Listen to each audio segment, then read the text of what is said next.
D3 és un software compost per 3 programes, el D-Text, el D-Doc i el D-Let.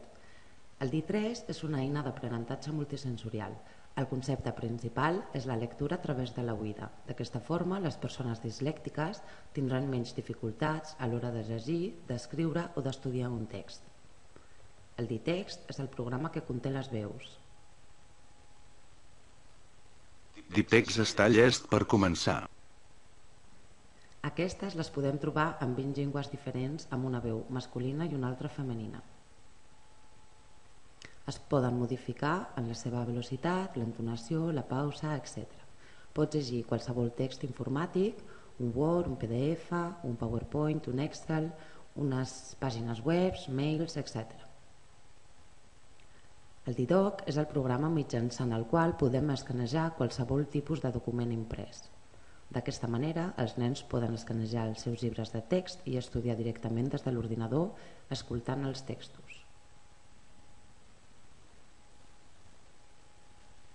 L'ús de noves tecnologies a l'àmbit de l'educació ens ofereix una nova perspectiva d'ajuda i de tractament. La informàtica s'ha convertit en una peça clau a l'educació especial. L'objectiu és oferir tant a l'alumne com als professionals eines que els faciliten el procés d'aprenentatge i la qualitat educativa respectivament. Readoft ofereix un pla d'implementació que consisteix en diagnosticar i avaluar les necessitats formatives relatives al... Tant el D-Text com en el D-Doc es pot gravar en format MP3 qualsevol tipus de document que el nen hagi de memoritzar. Fent clic aquí, al botó vermell, per començar la gravació.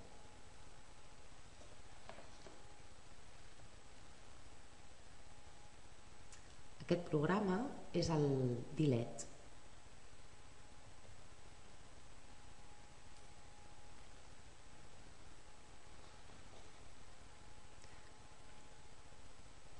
El D-Let és un programa que suggereix paraules mentre escrivim. D'aquesta manera, el nen podrà reconèixer de forma visual i auditiva la paraula que vulgui escriure en cada moment. Podem obrir un document en format Word.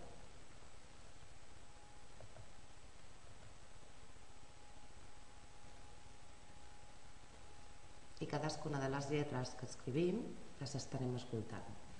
B, O, N, bon, D, I, A, dia, A, T, O, T, H, O, M. Bon dia a tothom.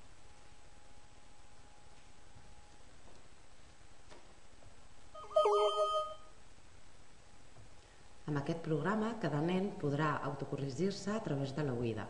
Podem crear tot tipus de diccionaris en els quals es podran veure les paraules que el nen hagi escrit malament i així poder-les corregir posteriorment.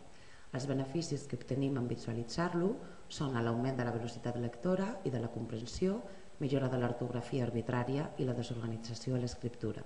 D'aquesta forma, el nen tindrà més autonomia, estarà molt més motivat, concentrat i atent, augmentant així la seva autoestima i disminuint la seva frustració.